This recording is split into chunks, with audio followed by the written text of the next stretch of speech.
ನಮಸ್ಕಾರ ವೀಕ್ಷಕರಿಗೆ, ND plus ವಾರ್ತೆಗೆ ಸ್ವಾಗತ. ಅದ್ದೂರಿಯಾಗಿ ನಡೆದ ಶ್ರೀ ಶೇಜೇಶ್ವರ ದೇವರ ಕಾರ್ತಿಕೋತ್ಸವ. ಕಾರವಾರ ತಾಲೂಕಿನ ಶೇಜವಾಡದ ಶ್ರೀ ಶೇಜೇಶ್ವರ ದೇವಸ್ಥಾನದ ಕಾರ್ತಿಕ ಜಾತ್ರಾ ಮಹೋತ್ಸವವು ಶುಕ್ರವಾರ ವಿಜೃಂಭಣೆಯಿಂದ ನೆರವೇರಿತು.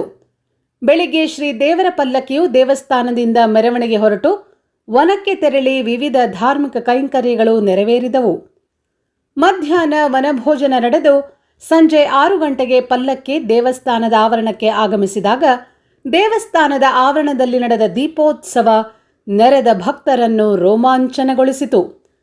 ಬೀದಿಯಲ್ಲಿ ಬಿಡಿಸಲಾದ ಬಗೆ ಬಗೆಯ ರಂಗೋಲಿಗಳು, ವಿದ್ಯುತ್ ದೀಪಗಳ ಅಲಂಕಾರ ಗಮನ ಸೆಳೆದವು. ಬಳಿಕ ಶ್ರೀ ದೇವರ ಲಾಲಕಿ ಮೆರವಣಿಗೆ ಮೂಲಕ ಭಕ್ತರ ಸೇವೆ ಸ್ವೀಕರಿಸುತ್ತಾ ದೇವಸ್ಥಾನದ ಕೆರೆಗೆ ತೆರಳಿ ಅಲ್ಲಿ ಶ್ರೀ ದೇವರ ತೆಪ್ಪೋತ್ಸವ ವಿಜೃಂಭಣೆಯಿಂದ ನೆರವೇರಿತು. ಬಳಿಕ ಮರಳಿ ದೇವಸ್ಥಾನಕ್ಕೆ ಆಗಮಿಸಿ ಮಹಾಪೂಜೆಯ ಬಳಿಕ ಕಾರ್ತಿಕೋತ್ಸವ ಸಂಪನ್ನಗೊಂಡಿತು. ಶ್ರೀ ಶೇಜೇಶ್ವರ ದೇವಸ್ಥಾನ ವ್ಯವಸ್ಥಾಪನಾ ಸಮಿತಿ ಅಧ್ಯಕ್ಷರು, ಉಪಾಧ್ಯಕ್ಷರು, ಸರ್ವ ಸದಸ್ಯರು, ದೇವಸ್ಥಾನ ಸಮಿತಿಯ ಅರ್ಚಕರು, ಒಳ ನೌಕರರ, ಹೊರ ನೌಕರರು ಹಾಗೂ ಊರ ನಾಗರಿಕರು ವಿಶೇಷ ಸಹಕಾರ ನೀಡಿದರು.